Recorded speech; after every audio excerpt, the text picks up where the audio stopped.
역사를 시사로 풀어보는 시간이 돌아왔습니다. 김준혁의 역사시사 한신대 김준혁 교수 나왔습니다. 어서 오십시오. 네, 안녕하세요. 네. 김준혁입니다. 오늘은 관련 이슈가 이슈인 만큼 또 한일 해저터널 이야기를 좀 해보겠습니다. 국민의힘이 가덕도와 일본 규슈를 잇는 한일 해저터널 건설을 적극적으로 검토할 것이다. 김정인 비대위원장이 이렇게 밝혔죠.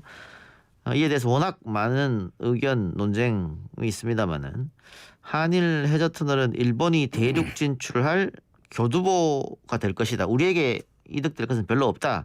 이렇게 보는 시각도 있습니다. 교수님 생각은 어떻습니까? 저는 뭐 개인적으로 조금 전에 우리 이동영 작가님께서 말씀하신 일본의 그런 대륙 진출의 교두보가 될 거다라고 하는 의견에 동의를 좀 하는 편입니다. 예.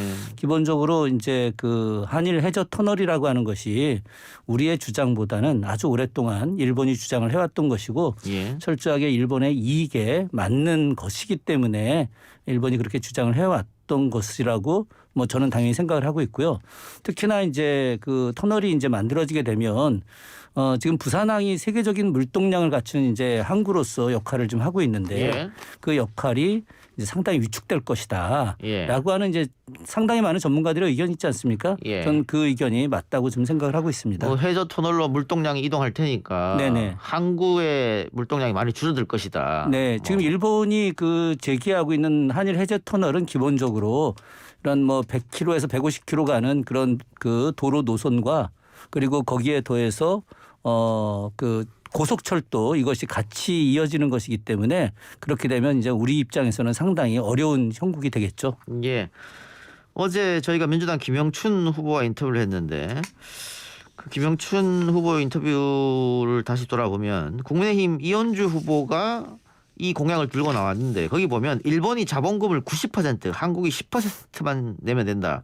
일본이 왜 50대 50이 아닌 90대 10을 이야기했겠느냐. 당연히 본인들에게 유리하니까 이렇게 하지 않겠느냐. 뭐 이런 겁니다. 그러니까 일본은 오래전부터 대륙으로 진출할 의도를 갖고 있었는데 한일 해저 터널이 완결되면 그 출발점이 거기부터 시작된다. 이런 얘기 같습니다. 그렇죠. 사실은 그 대륙으로 진출이라고 하는 것이 우리가 이제 부산으로부터 이렇게 출발을 하는 것들. 그래서 우리는 모든 것들을 지금 부산으로부터 시작을 하고 있는데 이제 한일 해저 터널이 되게 되면 일본 규슈의 이제 나가사키 이 일대가 중심이 될 수밖에 없기 때문에 그렇게 되면은 일본의 대륙 진출을 갖다가 역으로 우리가 예. 만들어주는 그런 어처구니 없는 꼴이 되게 되는 것이죠. 그럼 일본은 언제부터 이렇게 대륙을 진출 혹은 침략 이런 야욕이 있었을까요? 일본은 뭐 그 근대 시기부터 사실은 그 대륙 진출의 꿈을 갖고 있었던 건 분명하지만 그러나 그 이전 시기부터 대륙 진출의 꿈을 갖고 있었습니다. 뭐 너무도 잘 알려져 있지만 바로 전국 시대를 통일한 토요토미 히데요시가 대륙 진출을 꿈꾸지 않았겠습니까? 그래서 당시에 조선에 요청했던 것이 가도 임명. 우리가 명나라에 들어갈 테니까 길을 비켜달라. 혹은 예. 정명가도 예. 우리가 또 명나라를 정벌할 거니까 길을 비켜달라. 뭐 가도임명이나 정명가도나 이제 같이 혼용해서 쓰고 있는 말인데 예. 일본은 당시부터 대륙 진출을 꿈꾸었고 실제로 토요토미 히데요시가 조선 정벌도 중요했지만 그러나 당시 명나라를 정벌해서 대륙의 황제가 되겠다라고 하는 그런 의도가 굉장히 강했어요. 그런데 이제 그 이전 시기에 이렇게 그 대륙으로 나가는 길, 즉 이런 그 한반도를 통해서 가는 방식과 별도로다가 또 일본 같은 경우는 광동성 일대에 이런 바닷길을 이용해서 중국 대륙으로 진출하는 그런 안까지 같이 고민을 했었는데 가장 용이했던 것은 아무래도 부산으로 가서 부산에서 이제 의주로 가서 의주에서 거꾸로 북경으로 쳐들어가는 이런 방식을 선호했던 거죠. 예. 그 뭐 명나라 때만뿐만이 아니고 20세기도 계속해서 시도를 한 거죠. 그럼요. 당연히 그렇죠. 그래서 1910년에 이제 조선을 식민지화하고 나서 그 뒤로 계속 그 중국 진출을 꿈꾸지 않았겠습니까? 예. 너무 잘 알려져 있다시피 만주국 건설을 시작을 하면서 예. 바로 이제 만주 일대를 진출을 하게 됐고요.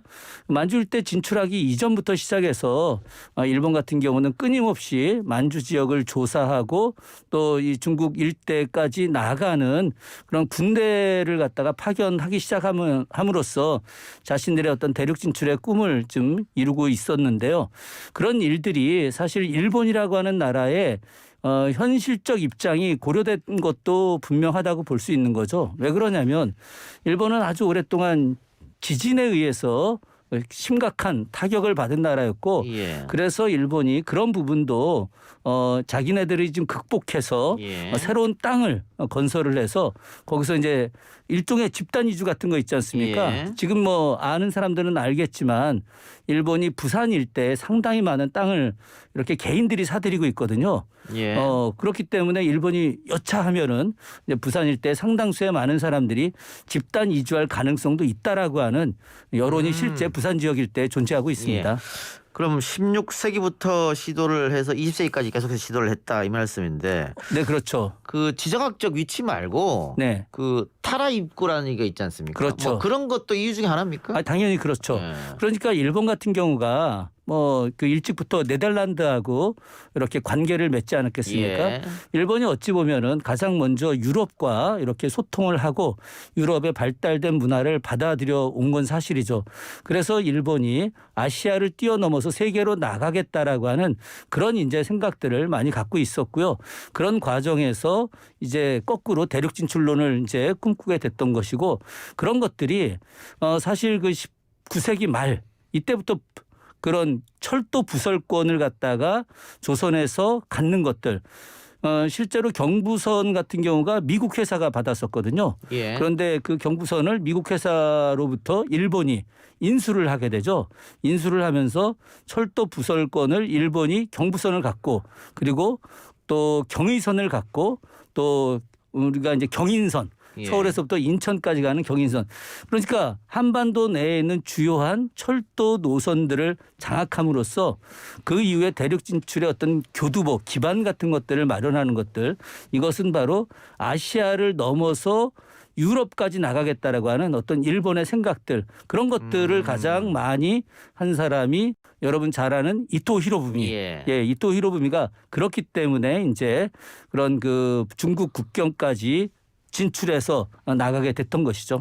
그 섬나라의 어떤 그런 것들 좀 벗어나자 이런 생각이 좀 깊었던 것 같습니다. 아주 오랫동안 그랬던 것이고 실제로다가 일본은 그 우리가 조작된 역사 이렇게 이야기하고 있는데 그 조작된 역사의 핵심이 바로 일본 서기 아니겠습니까? 예. 일본 서기에서 또 심각하게 조작된 역사가 바로 자신들이 한반도를 지배했다는 것이거든요.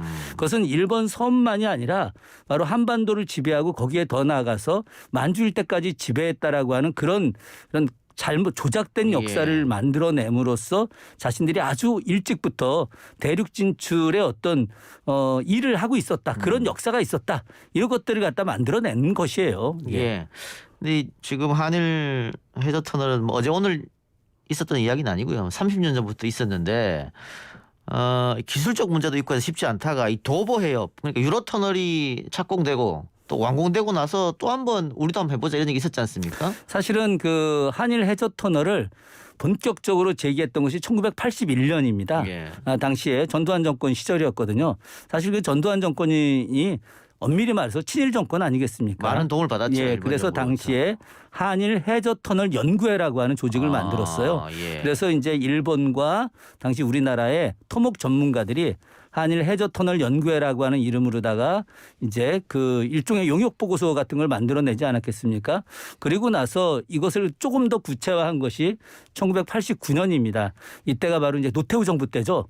그래서 전두환 정권과 노태우 정권 시기에 아주 본격적으로 한일 해저 터널을 하려고 했는데 그 시기에는 기술적 문제가 조금 부족했어요. 그렇겠죠. 예. 그런 것들 때문에 제대로 이루어지지 않았는데 김대중 정부하고 노무현 정부 때도 사실은 그 이 토목에 관련된 이런 뭐 건설업 하는 이런 세력들이 한일 해저 터널에 대한 이야기를 했고 뭐 요즘 나오는 그 금액이 한 200조 된다는 거 아닙니까? 그죠? 예. 당시에는 이제 80조 였었었는데 예. 이런 금액들로 대규모 토목공사를 통해서 자신들의 이익을 얻겠다라고 하는 것인데 현실적으로 굉장히 어려운 일이죠. 실제로 지금 아직까지도 그 도보 해협 내에 있는 그런 그 터널과 관련해서 해저 터널과 관련해서 프랑스와 영국의 어떤 관계라고 하는 것이 생각보다 원만하게 예. 이렇게 이루어지지 않고도 있습니다. 예. 이 도보협과 한일 해저 터널 간 비교를 이제 많이 하는데 일단 방금 공사비 말씀해 주셨습니다. 그 영불 터널 같은 경우에는 24조가 들었다 그래요. 네, 당시에는 그랬죠. 당시에. 예. 지금으로 하서는 조금 더 늘어나겠습니다만. 네네 그렇습니다. 근데 우리는 훨씬 더 많이 들 것이다. 거리도 물론 우리는 200km니까 훨씬 예. 더 들어가죠. 거기는 예. 몇 킬로입니까? 영불 터널이 24km인가 25km인가 그럴 겁니다. 우리가 10배 정도 더 늘어난 길이죠. 그러면 뭐 300조 얘기가 나오는 것도 과언은 아니겠네요. 지금 현재 토목학회에서 이쪽에서 제기하는 거는 이제 200조라고 이야기하는데 제가 볼 땐 200조는 맛배기 돈일 겁니다. 예. 이제 그걸 하면서 계속해서 이제 설계 변경 늘어나면서 예. 300조 가까운 돈이 들어갈 거라고 생각을 하죠. 예. 게다가 그 한일 간 그 바다 거리도 거리입니다만 깊이도 있을 거 아닙니까? 공사하는데 좀 어려울 것 같긴 한데 도보해협보다 훨씬 어려울 것 같은데. 실제로 그 영불 터널 같은 경우는 그 해안가 아래 그 구조가 백악기 때 만들어졌던 그런 지질이었기 때문에 해저 터널을 만드는데 전혀 무리가 없어요. 예. 그런데 이제 우리 같은 경우는 그 대륙붕 지하가 우리 쪽 그러니까 우리 한반도 쪽의 어떤 그 지질 그 바다 밑은 괜찮은데 예. 일본 그 큐슈 위쪽에서 지질에 아직까지 불안전성 같은 것이 있기 때문에 예. 그리고 특히나 그 일본이 그 화산과 어떤 지진이 굉장히 심각하지 않습니까? 예. 이런 것들이 굉장히 다시 지금 아열대 그러니까 우리가 그 지각판의 변동에 의해서 만약에 지진이 생긴다면 이 공사가 무의미하게 파괴될 수도 있기 때문에 저는 기술적인 측면으로 보아서도 물론 제가 역사 전공자이기 때문에 이 토목에 대해서 예. 논하는 건 그렇지만 오늘 저 방송을 하기 위해서 토목학과 관련된 논문 한 10편 정도 읽고 왔거든요. 고맙습니다. 예, 예. 그래서 제가 좀 관심 있게 제가 지질 이야기도 할 수 있었던 겁니다. 이게. 예.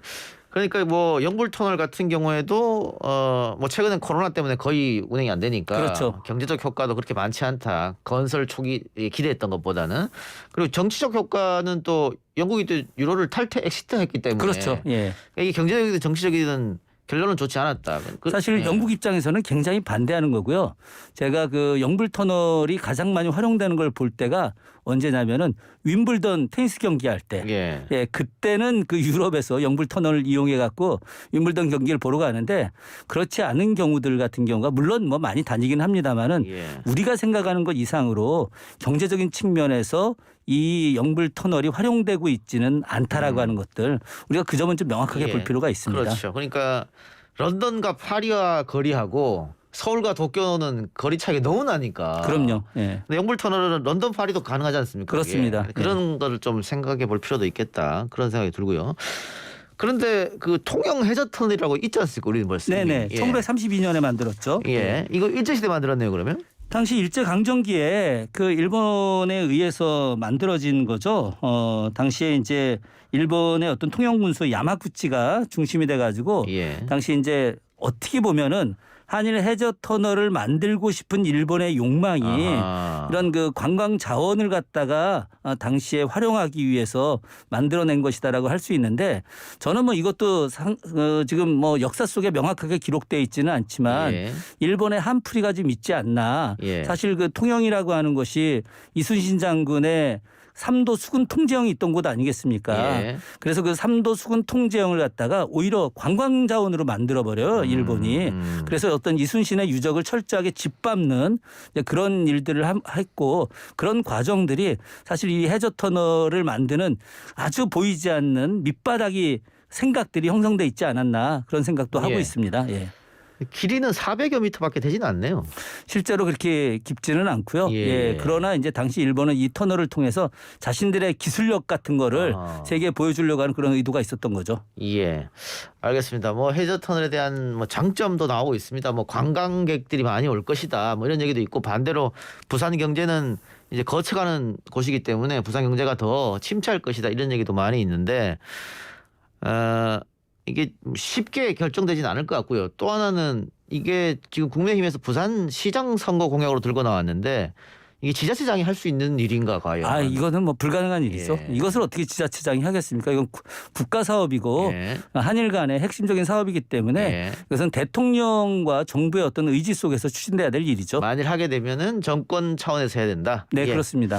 알겠습니다. 오늘 한신대 김준혁 교수와의 대담은 이 정도로 마무리하죠. 오늘 말씀 고맙습니다. 네, 고맙습니다.